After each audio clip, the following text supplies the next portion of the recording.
한번 인사하겠습니다. 성령이 교회에게 시리즈 두 번째 시간, 오늘은 서머나 교회에게 주신 우리 주님의 말씀 중심으로 죽도록 충성하라 라는 제목으로 말씀을 증거하겠습니다. 벌써 제목을 보시고 마음문이 이미 굳게 닫힌 분들이 계실 수도 있겠습니다. 이만 열심히 했으면 됐지, 뭘 더 열심히 하란 말인가, 혹시 그런 생각을 하는 분이 계십니까? 아니면 평소에 교회 봉사에 좀 적극적으로 동참하지 못하셨던 분들은 또 그분들 나름대로 오늘 은혜 받기는 글렀다, 그런 생각을 하실 수도 있겠습니다.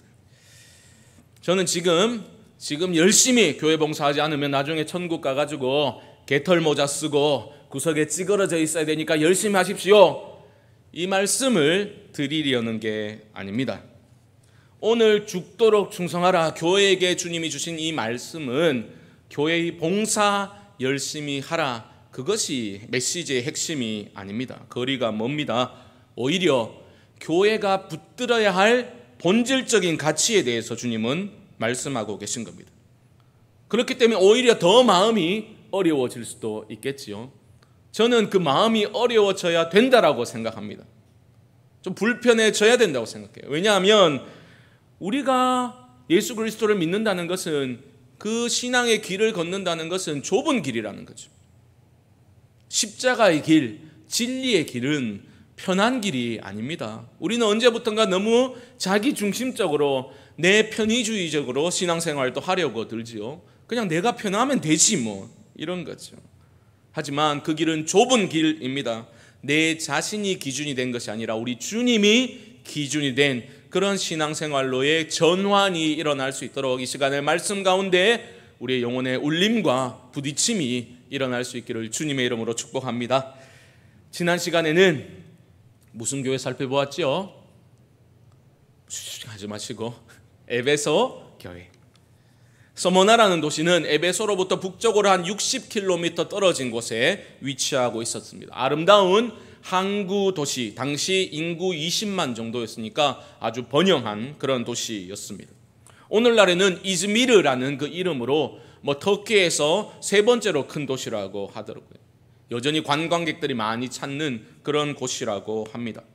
서머나에는 많은 이방 신전들이 있었습니다. 그리고 무엇보다도 로마에 대해서 충성심이 대단한 그러한 도시였습니다. 어느 정도였냐 하면 로마 황제 티베리우스를 섬기기 위한 신전 건축을 유치하기 위해서 얼마나 많은 도시 국가들이 치열한 경쟁을 했는데 이 서머나가 그걸 따냈어요.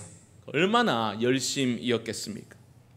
또한 도미티안 로마 황제가 그 자신을 숭배하라고 황제 숭배 사상을 위해서 뭘 명령했냐면 자신의 반신상을 모든 관공서 앞에 세우라라는 명령을 내렸을 때에 그 많은 도시들 중에서 가장 먼저 그 일을 완료하고 우리가 제일 먼저 했습니다라고 리포트를 할 정도로 그렇게 열심히 충성심을 보였던 도시가 바로 서머나였습니다. 당시에는요, 그 도시 전체가 운명 공동체와 같은 그러한 곳이었다고 보시면 돼요. 그러니까 집단주의적인 의식이 매우 강했습니다. 개인적으로 내가 잘 살면 되지, 그게 아니라 도시 전체가 함께 죽고 함께 사는 그런 집단주의 의식이 있었다라는 거죠. 로마 황제를 왜 숭배합니까? 도시 잘 되라고 하는 거예요. 도시의 번영을 위해서 로마 황제에게 잘 보이고 숭배를 하고, 또 그 숭배는 이방 신전에서 벌어지는 각종 축제와 긴밀하게 연결이 되어 있었습니다. 그것은 짐스러운 의무만은 아니었어요. 말 그대로 축제였습니다. 아주 음란한 문화가 있는 그러한 축제였는데, 도시 축제였다는 말이죠. 그런데 신앙을 이유로 기독교인들은 그러한 모든 황제 숭배 사상과 그러한 것에 동참하지 않은 거죠. 축제에도 동참하지 않았습니다. 그러니까 얼마나 꼴보기 싫었겠습니까? 이들 때문에 우리 도시의 번영이 가로막힐 수도 있겠다 싶었지 않겠습니까? 로마의 이것들 때문에 밉보이게 돼가지고 우리에게 주어지는 그 각종 혜택이 끊어지는 것 아니가, 이러한 생각을 갖게 되었다라는 거죠. 그들은 요즘처럼 그저 인터넷 댓글에다가 그냥 교회를 비방하는 그 정도 수준에 머물지 않았습니다. 그들은 이 교회를 적극적으로 물리적인 힘을 사용해서 핍박을 하였습니다. 9절 상반절 보십시오. 주님이 뭐라 하십니까? 내가 내 환난과 궁핍을 알거니와. 실제로 교회 성도들은 예수 믿는다는 이유 때문에 핍박을 당했고요, 궁핍하게 되어 버렸습니다. 그 배후에 누가 있었습니까? 9절 중반절 보십시오. 자칭 유대인이라 하는 자들의 비방도 알거니와. 잠시 설명드리겠습니다. 그 당시에는 유대인들이 있었죠. 잘 아시다시피 AD 70년에 예루살렘이 무너지면서 모든 그 유대인들은 세계 각곳으로 흩어지게 되었죠. 흩어졌다라고 해서 그것을 디아스포라라고 부릅니다. 흩어져 살던 유대인들 중에 어떤 이들은 이 서머나라는 도시에 정착을 했고 그곳에서 번영을 이루었습니다. 유대인들은 워낙 기민하게 움직이고 상술이 뛰어났기 때문에 교역의 중심지라고 할 수 있는 그 서머나에 자리를 잡았고 아주 번성한 공동체를 이루었던 것으로 보입니다. 유대교는 오래된 종교 아닙니까? 고대 사회에서는 오래되었다는 것, 그 전통이 아주 높게 평가되었죠. 그래서 그들은 또한 황제를 위해서 우리는 제사를 드립니다, 이렇게 말을 함으로써 핍박을 면할 수 있었던 것으로 보입니다. 황제 자체를 신으로 섬기는 게 아니다, 우리는 내적으로는 그렇게 말하는 거죠. 그런 다음에 황제를 위해서 우리는 제사를 드린다라고 말을 했던 겁니다. 로마의 입장에서는 그런 그 넓은 세계를 다스리기 위해서 기본적으로 질서와 세금만 보장된다면 그렇게 터치를 심하게 하지는 않았습니다. 그러니까 유대교는 보호를 받고 있었다라고 보시면 될 것 같아요. 그런데 문제는 뭡니까? 유대교 안에 한 분파로 여겨지던 이 교회가 골칫거리가 된 겁니다. 유대인들이 얼마나 싫었겠습니까? 자꾸만 밀어내고 싶은데 잘 모르는 사람들은 그것을 유대교의 한 분파라고 보는 거죠. 그러니까 그들을 비방하는 겁니다. 좀 이해를 돕기 위해서 굳이 이제 비유를 하자면 이런 거죠. 신천지가 우리 개신교의 한 분파다라고 말하면 우리가 얼마나 싫어할까요? 아니라고 막 손사래를 치겠죠. 그걸 생각하시면 돼요. 교회는 유대교 안에 있다라고 하면 아니라는 거죠. 적극적으로 밀어내고 비방을 했습니다. 또 유대인들은 세를 얻고 있었기 때문에 그 당시 상인 조합이라고 할 수 있는 그 상인 길드, 그 조합에 가입되어 있었거든요. 그래서 힘을 써가지고 이 기독교인들이 쉽게 말하면 장사하지 못하도록, 가게 문 닫아버리도록 그렇게 만들어버린 겁니다. 그래서 그들은 실제적으로 궁핍한 삶을 살게 되었습니다. 예수 믿는다는 그 이유 때문에 그러한 궁핍함을 경험하고 있었다라는 거죠. 예수 믿는다는 이유 때문에 밤에 혼자 길 가다가 테러를 당해가지고 그런 병원 신세를 지게 되는 그런 일들이 일어나게 되었다라는 겁니다. 눈에 보이는 것은 외면적으로는 유대인들의 박해이지요. 또한 불신자들의 공격입니다. 하지만 그들을 움직이는 영적인 세력이 있다라고 오늘 본문은 알려줍니다. 9절 마지막 부분을 보십시오. 실상은 유대인이 아니요 사탄의 회당이라. 지금 사탄의 역사로 교회가 박해를 당하고 있다는 거죠. 예나 지금이나 사탄은 교회를, 믿음을 지키려는 성도들을 공격합니다. 가진 고난과 박해를 통해서 그들의 믿음을 흔들어서 믿음에서 떨어지도록 만들려고 애를 씁니다. 여러분, 눈에 보이는 사람을 주목하시면 안 됩니다. 사도 바울이 뭐라 했습니까? 우리의 씨름은, 우리의 싸움은 혈과 육을 상대하는 것이 아니다라고 했죠. 통치자들과 권세자들과 이 어둠의 세상 주관자들과 하늘에 있는 악의 영들을 대함이라. 눈에 보이는 사람과 어려운 상황만을 주목하면 안 됩니다. 성경은 분명히 사탄, 마귀의 존재를 분명히 밝히고 있습니다. 지금도 이 시간에도 지금 마귀는 우는 사자와 같이 두루다니며 삼킬 자를 찾고 있다라고 성경은 말하고 있습니다. 믿음에서 떨어지도록 만들려는 거죠. 내가 이러려고 예수 믿었던가, 이런 말이 나오도록 만들려고 그렇게 삼킬 자를 찾아다니고 있는 겁니다. 믿음의 길에서 벗어나도록 끊임없이 영적인 공격을 가하고 있는 겁니다. 오늘 이 시간에 우리 세례식, 입교식 했지 않습니까? 얼마나 귀합니까? 예수님을 모르던 분들이 예수를 구주로 영접하고 믿음의 길을 걸어가게 되었다고 공적으로 우리 성도들 앞에서 그렇게 의식을 행하였지 않습니까? 여러분, 오늘 세례 받으신 분들 위해서 여러분 많이 기도하셔야 돼요. 사단이 얼마나 싫어하겠습니까? 믿음의 길에서 벗어나도록 하려고 얼마나 공격을 하겠습니까? 공동체가 이들을 위해서 기도해야 하는 겁니다. 여러분 생각해 보십시오. 여러분이 만약 내가 예수 믿는다는 이유 하나 때문에 살 길이 완전히 막혀버린다면 여러분 어떻게 반응하시겠습니까? 멀쩡하게 직장생활 잘하고 있는데 너 예수 믿지? 내일부터 나오지 마.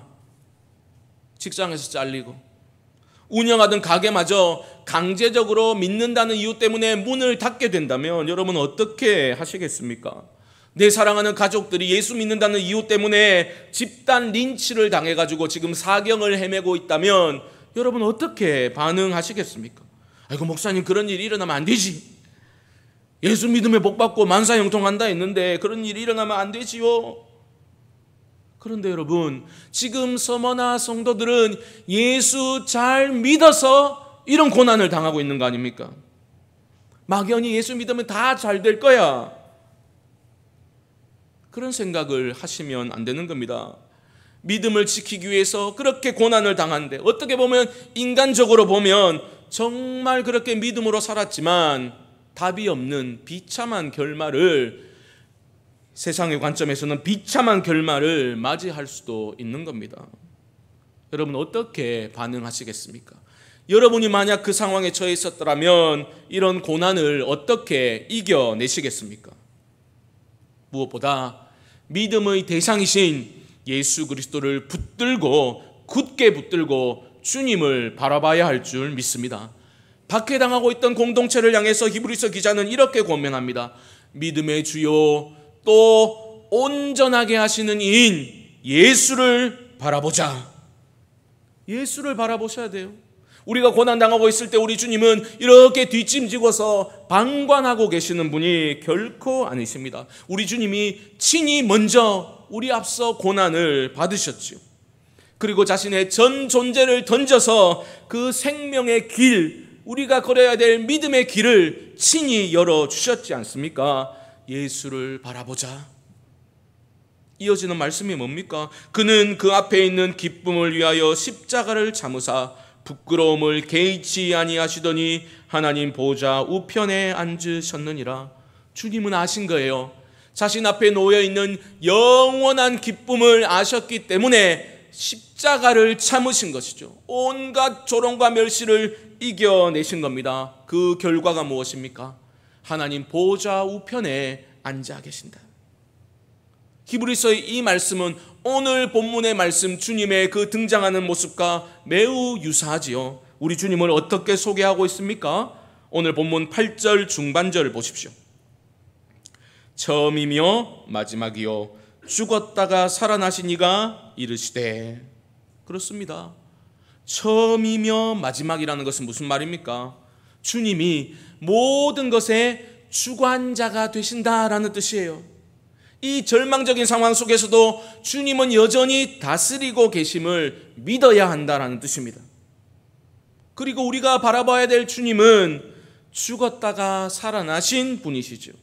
영원한 기쁨을 위해서 십자가의 죽음을 참으신 주님께서 그 사망 권세를 깨뜨리시고 부활하셔서 하나님 보좌 우편에 앉아 계신 것처럼 서머나 교회 성도들도 부활의 주님, 영광의 주님을 바라보며 현재의 고난을 이겨내야만 했던 것입니다. 그 주님께서 성도들에게, 또한 이 시간 예배드리는 우리 모두에게 말씀하십니다. 9절 보십시오. 내가 내 환난과 궁핍을 알거니와 실상은 내가 부요한 자니라. 두 가지입니다. 우선 내가 알고 있다. 얼마나 위로가 되었겠습니까? 주님 때문에 내가 이렇게 지질이 고생하고 핍박을 경험하고 있는데 주님이 내가 너희의 환난과 궁핍을 알고 있다. 이 말씀하실 때 성도들의 그 눈물이 주르르 흘러내렸지 않겠습니까? 근데 여러분 잘 보십시오. 우리 주님의 위로는 단순히 상한 마음을 토닥토닥 해주는 그런 토닥토닥 위로가 아닙니다. 주님은 뭐라고 말씀하십니까? 실상은 내가 부요한 자니라. 놀라운 선언을 하십니다. 지금 믿음을 지키느라 그렇게 희생을 하고 있는 성도들을 향해서 당장 끼니 걱정을 해야만 하는 완전히 그러한 삶의 거지 같은 삶의 상황에 내몰려버린 성도들을 향해서 아니야, 실상은 너희가 부요한 자야 말씀하십니다. 여러분, 우리 주님의 평가는 세상의 평가와 다르다라는 것을 잊지 마시기 바랍니다. 이 사실이 우리 신앙의 옷깃을 여미도록 만들어주는 겁니다. 교회는 세상처럼 숫자와 크기의 신화에 빠져가지고 헛된 것들을 자랑하는 어리석음에 빠지면 안 되는 겁니다. 주님은 그러한 세상 기준에서 우리 교회를 평가하시지 않습니다. 주님의 평가 기준은 믿음을 지켰느냐, 온갖 유혹에도 굴하지 않고 핍박과 고난을 받으면서도 믿음을 지킨 이들을 향해서 실상은 내가 부요한 자다 인정해 주십니다. 사도 바울을 보십시오. 믿음을 지키고 복음의 증거자로 그렇게 살았습니다. 그는 온갖 고초를 겪었지만 억지로 마지못해서 이겨낸 것이 아닙니다. 예수님처럼 사도 바울도 자신 앞에 있는 그 영원한 기쁨을 실체로 받아들였습니다.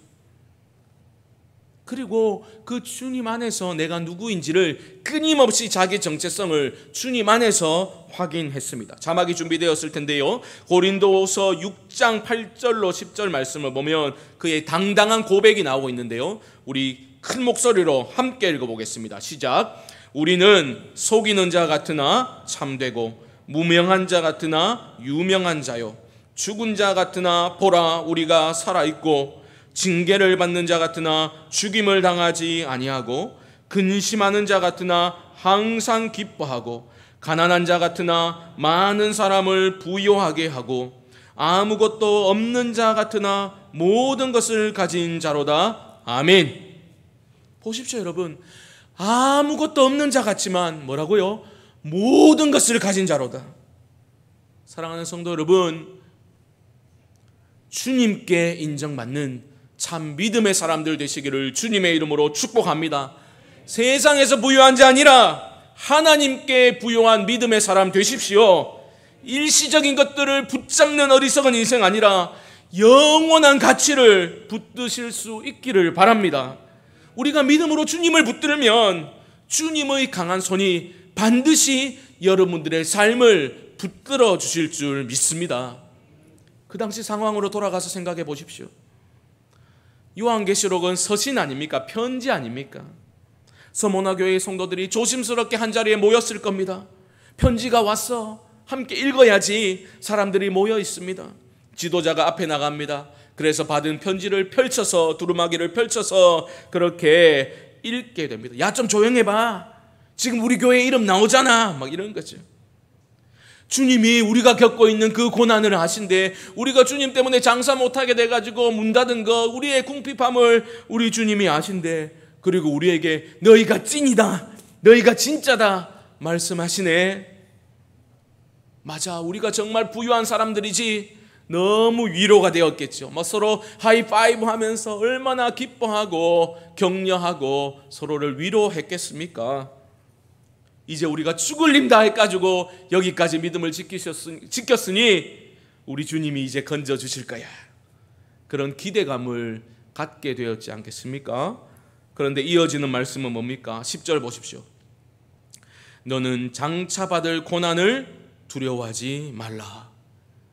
이 갑자기 분위기가 심상치 않습니다. 주님이 그래 고생 끝 행복 시작이라고 말씀하실 줄 알았는데, 그 분위기가 급반전될 줄 알았는데 주님은 갑자기 장차 받을 고난에 대해서 언급을 하십니다. 아니 무슨 고난이요? 끝난 게 아니었어. 주님이 다 하신다며. 우리를 사랑하시는 주님께서 사망 권세를 깨뜨리고 부활하셔서 승리하신 주님께서 그렇게 아시는데 우리를 그냥 내버려 두실 리가 없잖아. 그런데 주님은 고생이 끝난 것 아니다.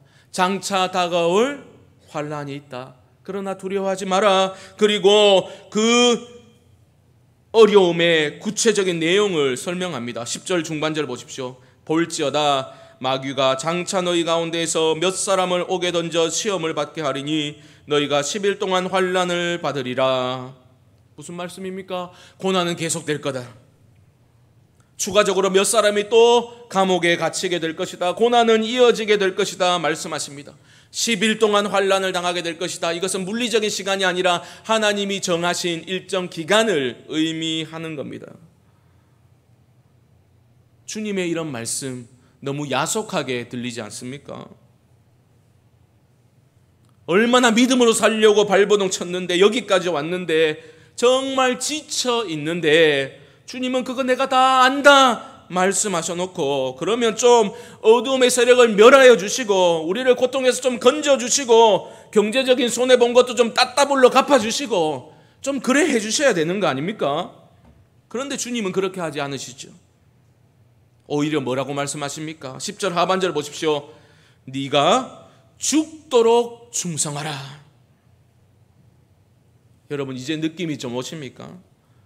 죽도록 충성하라 라는 주님의 말씀은 아이고 내가 지금 교회 봉사 5개 하느라 힘들어 죽겠는데 목사님이 그래도 한 2-3개 더 해도 안 죽습니다. 죽도록 충성하세요. 그런 의미가 아니라는 겁니다. 주님은 열심히 봉사해라 이 말씀하는 게 아니라 죽음에 이르더라도 너희 믿음을 지키라 말씀하시는 거예요. 일사각오의 정신으로 믿음을 지켜야 한다라고 말씀하시는 겁니다. 우리는 이 지점에서 흔들리게 되죠. 죽기까지 나를 사랑하신 그 주님께서 내 모든 환난과 궁핍을 다 아신다라고 말씀하신 주님께서 왜 이런 고통스러운 상황을 끝내주시지 않느냐는 거죠. 아니 예수 믿으면 좀 세상적으로도 좀 잘되게 해주셔야 되는 거 아닙니까? 이 말이 목구멍까지 차오르게 되는 거죠. 고통의 시간을 통과하면서 우리의 믿음은 그렇게 흔들리게 되는 겁니다. 아 진짜로 나를 사랑하시기는 하는 걸까? 의심의 마음이 일어나게 되는 거죠. 하지만 우리 주님의 사랑은 그 모든 인생의 문제들을 제거해 주시는 사랑이 아니라 그 모든 고통의 현장에서 나와 함께 하시는 사랑이요 그 어려움을 견뎌낼 수 있도록 이끌어 주시는 사랑이라는 것 기억하실 수 있기를 주님의 이름으로 축복합니다. 우리 주님의 사랑 그런 사랑입니다. 이런 상황에서 고통받는 절망적인 상황에서 네가 죽도록 충성하라 말씀하시는 주님의 음성이 야속하게만 느껴진다면 그것은 우리의 문제요 우리의 연약함입니다. 우리가 복음에 대해서 착각하고 오해하고 있기 때문입니다. 저는 이 말씀을 묵상하면서 우리 주님이 어떤 표정이었을까 그걸 한번 생각해 보게 되었어요. 주님은 고통당하는 서머너교회 성도들을 향해서 네가 죽도록 충성하라 말씀하실 때에 전혀 미안한 표정을 짓지 않으셨을 것이라는 거죠. 주님은 환하게 오히려 웃으시면서 회심의 미소를 지으시면서 기쁨의 표정으로 네가 죽도록 충성해라. 그리하면 내가 생명의 관을 내게 주리라. 생명의 면류관, 영생의 선물을 내미시면서 우리 주님은 기뻐하시면서 네가 죽도록 충성해야 된다 말씀하신다라는 거죠. 문제는 주님이 기뻐하시며 내미시는 그 영생의 선물이라는 그 카드가 우리에게는 전혀 와닿지 않는 것, 이것이 우리의 문제입니다. 그런 영생 따위는 내가 죽을 때 다 돼가지고 한번 확인하고 내가 천국 가면 되는 거지, 지금 여기를 살아가는 나에게는 도움 줄 게 별로 없다, 억지로 감사하다 주문하듯이 하면 마음이 좀 안정되는 수준이지 그 효과는 너무나 미미하다라는 거죠. 하늘에 속한 온갖 신령한 복들은 눈에 보이지도 않으니 별로 와닿지도 않고 그저 신기루와 같이 사라져버리는 것들, 뜬구름 잡는 저 세상의 것들, 저 세상 이야기로 여겨진다면 문제는 어디에 있습니까? 말씀이 문제입니까? 우리의 마음이 문제입니까? 너무나 인간적이고 너무나 현세적인 가치관에 물들어서 이 땅의 것들에만 고개를 쳐박고 살아가는 우리의 모습이 문제가 아닙니까?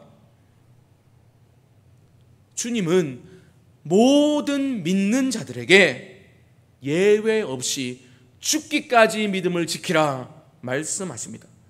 영생의 선물이 너희에게 예비되어 있으니 일시적인 고난, 10일 동안의 환난은 영원한 기쁨을 너희가 실제로 받아들이기만 한다면 넉넉히 이길 수 있다. 주님이 말씀하십니다. 너희가 세상 속에서 환난을 당하나 담대하라. 내가 세상을 이기었노라. 이 말씀에 믿음의 사람들은 전적으로 동의하면서 끝까지 믿음을 지키되 기쁨으로 하늘의 소망을 마음에 품고 신앙을 지켜야 한다. 주님은 말씀하시는 겁니다.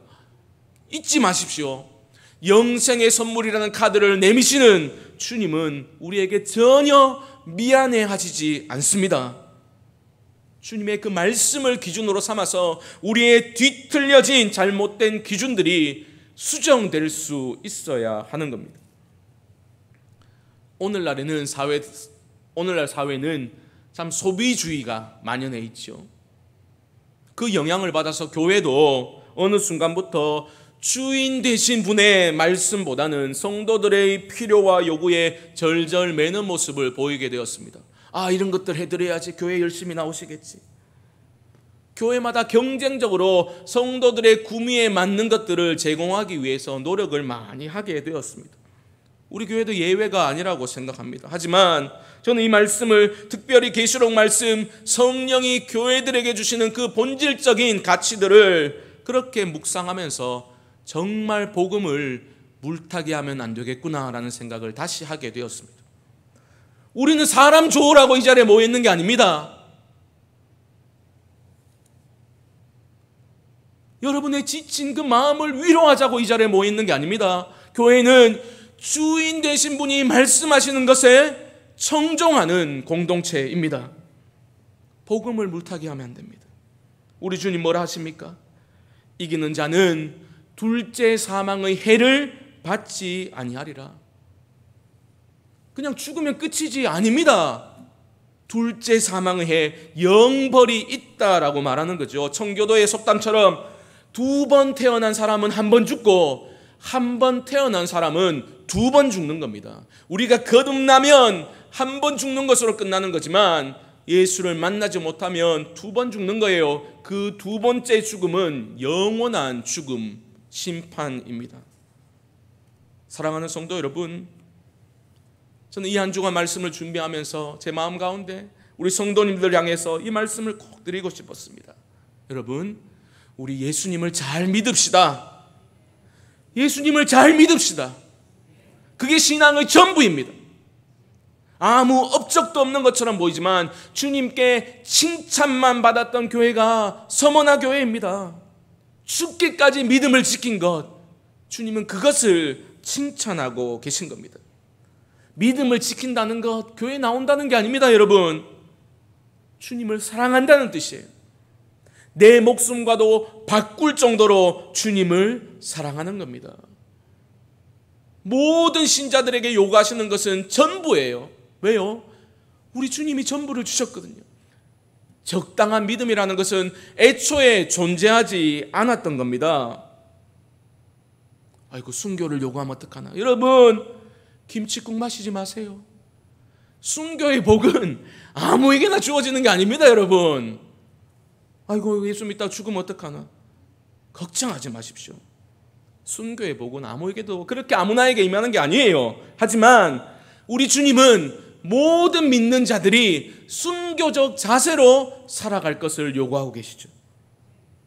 우리가 말씀을 살펴보았지 않습니까? 땅에 감추어진 보화를 발견하게 되면 자신의 모든 소유를 팔아가지고 그 땅을 구입하는 게 너무나 당연한 거죠. 거기에 토를 달 사람이 이 중에 누가 있습니까? 신앙은 그런 겁니다. 자신의 전부를 주신 주님을 위해서 우리의 목숨까지도 아끼지 않고 믿음을 지키고 사랑하는 것. 사랑하게 되면 주님이 기뻐하시는 일들이 보이게 되고, 너희가 나를 사랑하면 나의 계명을 지키리라. 주님을 위해서 헌신하게 되어 있는 것입니다. 그게 복음입니다. 주님 한 분으로 인해서 내가 이미 모든 것을 다 받았구나라는 그 확신으로 믿음을 지키면서 그 주님의 값으로 환산할 수 없는 사랑과 은혜에 보답하는 심정으로 그렇게 그분의 다스림을 받으며 주님 부르시는 그날까지 이 땅을 나그네요 순례자로 살아가는 것이 모든 성도들의 당연한 삶의 태도다라는 것이죠. 그것이 성도의 가볍고도 평화로운 발걸음입니다. 흔들릴 때도 있겠고 넘어질 때도 있겠지만 길이 분명하니, 방향이 분명하니 다시 일어서서 비틀거리더라도 그 길을 걸어야 하는 겁니다.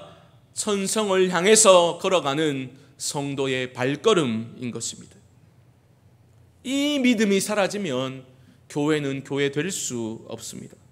사랑하는 성도 여러분, 네가 죽도록 충성하라 말씀하신 분이 여러분들을 위해서 무엇을 행하셨는지를 이 한 주간 깊이 생각해 보시기 바랍니다. 그 가치와 의미가 무엇인지를 여러분 마음에 새기시기 바랍니다. 이 한 주간 그 예수를 깊이 생각하고 그 주님을 깊이 만나실 수 있기를 바랍니다. 그분과의 친밀한 교제와 그 관계 안에서 다스림을 받으시고, 그렇기 때문에 나의 삶이 선포적인 삶으로 그렇게 변화되기를 소망하며 이 한 주간 또 주님과 동행하실 수 있게 되기를 주님의 이름으로 간절히 축원드립니다.